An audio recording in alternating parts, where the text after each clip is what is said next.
Hi all, నేను మీకు ఈరోజు వాట్సాప్లో ఒక చిన్న టిప్ చెప్పబోతున్నాను. చాలామంది ఫ్రెండ్స్ నన్ను అడుగుతూ ఉంటారు, నచ్చిన ఫోటో కానీ వీడియో కానీ స్టేటస్లో చూసి షేర్ చేయమని అడుగుతుంటారు. లేదా కొంతమంది థర్డ్ పార్టీ యాప్స్ యూజ్ చేస్తుంటారండి. అలాంటి అవసరం లేకుండా బై డిఫాల్ట్గా వాట్సాప్ మన ఫోన్లోనే ఎక్కడ సేవ్ చేస్తుందో మీకు చూపిస్తాను. ఇది మీకు ఉపయోగకరంగా ఉండొచ్చు. ఏ యాప్ ఇన్స్టాల్ చేసుకోవాల్సిన అవసరం లేదండి. ముందుగా మీరు మీ ఫోల్డర్లో మీ ఫోన్లో మై ఫోల్డర్స్ మై ఫైల్స్ అనే ఒక ఫోల్డర్ ఉంటుంది కదా, దాన్ని ఓపెన్ చేయండి. మై ఫైల్స్లో ఆల్ ఫైల్స్ అని ఉంటుందండి. ఆల్ ఫైల్స్ ఓపెన్ చేసుకోండి. లేదా కొన్నింటిలో ఇంటర్నల్ స్టోరేజ్ అని ఉంటుంది. ఇంటర్నల్ స్టోరేజ్ అయినా పర్లేదు. దాంట్లోకి వెళ్ళిన తర్వాత మీకు ఆండ్రాయిడ్ అని ఒక ఫోల్డర్ ఉంటుందండి. ఆండ్రాయిడ్ ఫోల్డర్, దీంట్లోనే మనకు సంబంధించిన యాప్స్కి సంబంధించిన అంత డేటా కూడా సేవ్ అవుతూ ఉంటుంది. ఆండ్రాయిడ్లో మీడియా అనే ఫోల్డర్ ఓపెన్ చేసుకోండి. దీంట్లో మనం ఇన్స్టాల్ చేసిన యాప్స్ ఉంటాయి, వాటికి సంబంధించిన సబ్ ఫోల్డర్స్ ఉంటాయి.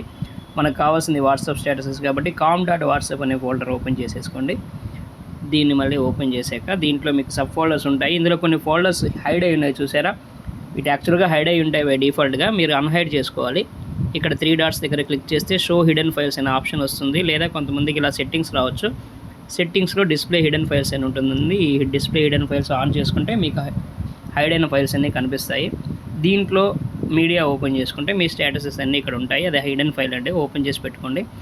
ఆ స్టేటసెస్ ఓపెన్ చేస్తే మీరు మార్నింగ్ నుండి చూసిన అన్ని ఇమేజెస్, వీడియోస్ బై డిఫాల్ట్గా ఇందులోనే సేవ్ అయి ఉంటాయి. వాట్సాప్ ఇక్కడే సేవ్ చేస్తుంది.